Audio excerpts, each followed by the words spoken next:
जाता था कि छोटे छोटे तस्करों पर तो कार्रवाई की जाती है, लेकिन बड़े पेडलर्स जो हैं वो बच जाते हैं।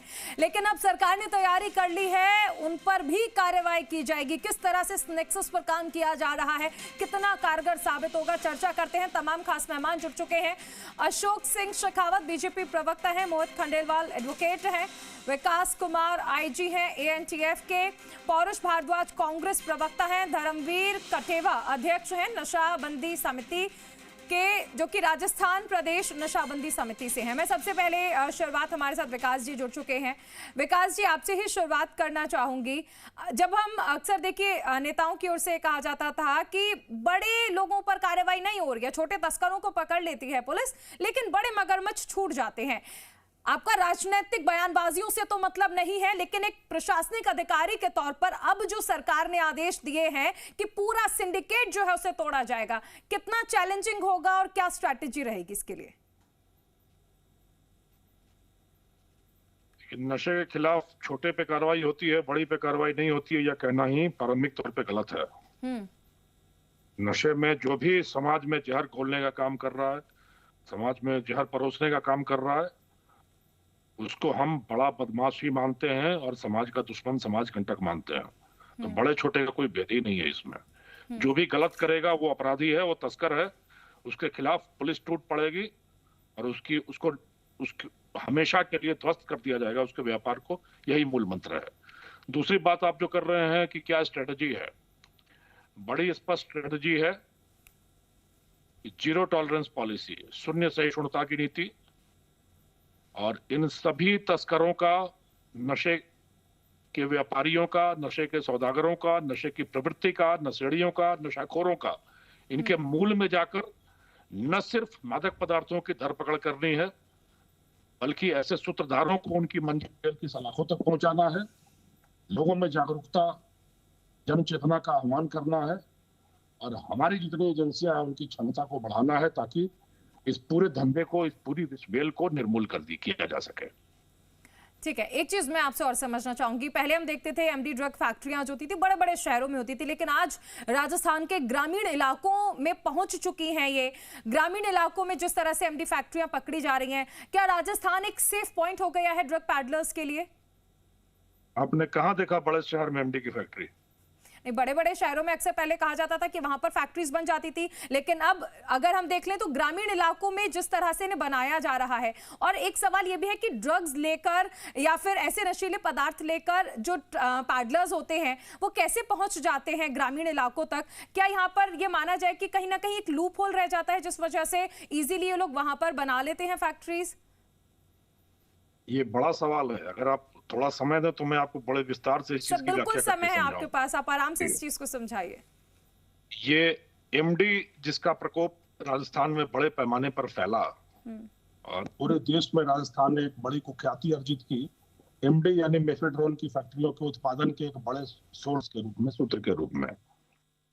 अब ये एमडी इस देश में नई चीज आई थी, और पुरानी चीज हमारे पास हेरोइन थी, स्मैक था, ब्राउन शुगर था।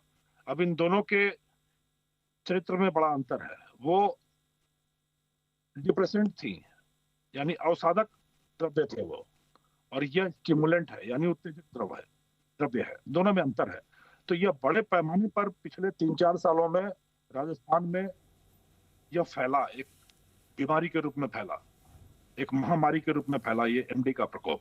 अब एमडी का जो आप देखेंगे, 2024 में पहली बार एमडी की फैक्ट्री राजस्थान में पकड़ी गई, केंद्रीय एजेंसियों के द्वारा पकड़ी गई, और आज 3 साल में 40 से ज्यादा कार्रवाइयां राजस्थान में हुई हैं, जिसमें से इस साल के 7 महीनों में ही 27 बड़ी कार्रवाइयां एमडी फैक्ट्रियों के उद्भेदन की करके राजस्थान पुलिस, विशेषकर एएनटीएफ के नेतृत्व में 27 ऐसी कार्रवाइयां इस साल में ही की गई हैं।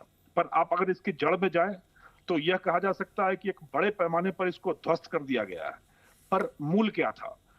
ये जितनी फैक्ट्रियां पड़ी गई हैं, इसका विश्लेषण किया जाए तो या तो ये मारवाड़ के क्षेत्र में है, या अफीम उत्पादक क्षेत्र जो है चित्तौड़गढ़ का, प्रतापगढ़ का, झालावाड़ का, इस इलाके में है। क्योंकि अफीम और हेरोइन की जो खपत थी वो मारवाड़ के क्षेत्र में थी, और बड़ा उत्पादन जो था वो चित्तौड़, झालावाड़, प्रतापगढ़ वाले क्षेत्र में था। तो जब यह एमडी का एक नया फिनोमेना विकसित हुआ तो वही तस्कर जो पहले हेरोइन, अफीम, स्मैक, ब्राउन शुगर का काम कर रहे थे, उन्होंने अपने व्यापार को एमडी में तब्दील कर दिया, क्योंकि एमडी एक उत्तेजक द्रव्य है, स्टिमुलेंट द्रव्य है। तो युवा वर्ग में इसकी मांग बड़े जोर शोर से बढ़ी और इन्होंने अपने व्यापार को कायांतरित करके एमडी के व्यापार में तब्दील कर दिया। हमें लगता रहा कि यह चीजें बाहर से आ रही हैं, गुजरात, महाराष्ट्र, गोवा इस क्षेत्र से आ रही हैं, पर जैसे ही राजस्थान पुलिस को यह अंदाजा लगा कि यह हमारे यहाँ ही बनाई जा रही है और बना के सप्लाई हो रही है। और आप देखिए नजारा, पिछले 7 महीने में 27 कार्रवाइयां, जबकि पिछले 3 साल में 40 कार्रवाइयां हुई हैं। एएनटीएफ गठन के बाद 34 कार्रवाइयां हो चुकी हैं 40 में से।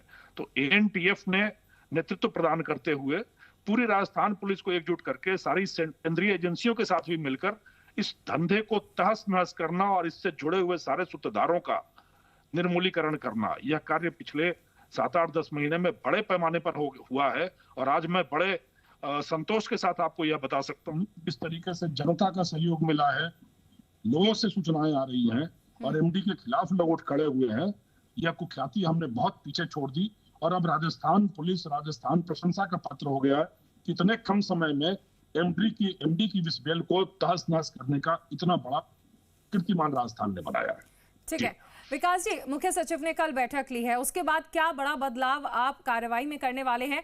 मैं इसमें यह भी जानना चाहूंगी कि देखिए, जिस तरह से पैसे की अगर हम बात कर लें तो किस तरह से पैसे का यूज किया जाता है? बिटकॉइन के जरिए हवाला कारोबार होता है, क्योंकि हम ये देख रहे हैं मामले जब बढ़ते हैं, इस बात में कोई दो राय नहीं, आप लोग बहुत अच्छा काम कर रहे हैं, लेकिन युवाओं को जिस तरह से टारगेट किया जा रहा है, देश का भविष्य, देश की जो रीढ़ है उसे ही खोखला करने की तैयारी की जा रही है। 5-5, 10-10 हजार रुपए के लिए उन्हें ड्रग्स दे दिए जाते हैं ताकि वो एक जगह से दूसरी जगह जा सके, और ऐसे में उनकी बेरोजगारी एक बड़ी वजह होती है कि वो इजीली स्ट्रैप में फंस जाते हैं। देखिए, जो नशे की विस्बेल है, इसकी जड़ अगर देखेंगे तो आदमी के दिमाग में है। जब तक हमारे मन में यह प्रवृत्ति, नशा मुक्ति की प्रवृत्ति नहीं होगी, नशे का तिरस्कार करना और नशे का बहिष्कार करना हर युवा को उसके संस्कारों में, उसकी शिक्षा में, उसके चरित्र में, उसके व्यक्तित्व में और उसके आचरण में शामिल नहीं किया जाएगा तो डाल डाल में पात पात का खेल चलता ही रहेगा। जब तक हर व्यक्ति मानसिक रूप से इतना दृढ़ता नहीं प्राप्त कर लेता, इतनी दृढ़ता नहीं प्राप्त कर लेता कि वह नशे को ना कह सके, सख्ती से ना कह सके और नशाखोरों के खिलाफ उठ खड़ा हो, तब तक इस दुनिया की कोई भी शक्ति नशे को दुनिया से समाप्त नहीं कर सकती। इसलिए केंद्र सरकार की जो योजना है वो 4 स्तंभ है, 3 रणनीति है, 2 दृष्टिकोण है और 1 लक्ष्य है। मैं उसका विस्तार से आपको बताता हूं। 4 स्तंभ है, यानी मादक पदार्थों की और सूत्रधारों की बड़े पैमाने पर धरपकड़ की जाए, वो पहला स्तंभ है।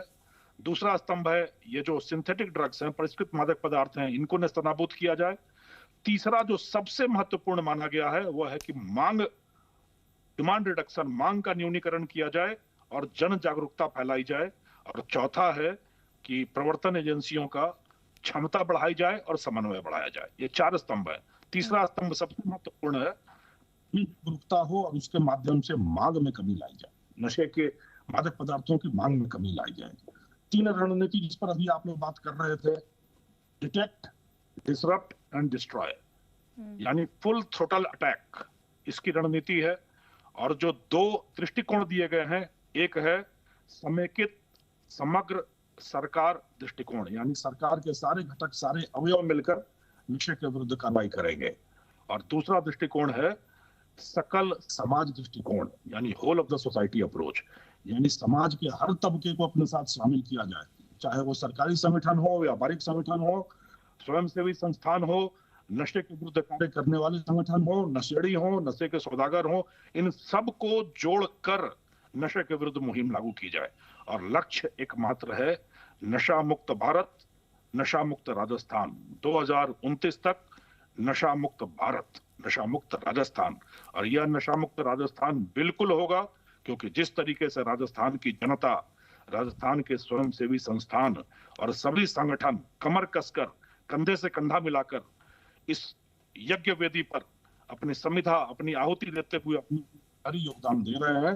तो इस समस्याओं के समुद्र को लांघकर परेशानियों की, नशे की लंका पे आग लगा सकना, नशे की लंका को अग्निसात करके भस्म करना, यह बिल्कुल संभव है और हम सब मिलकर यही कार्य कर रहे हैं।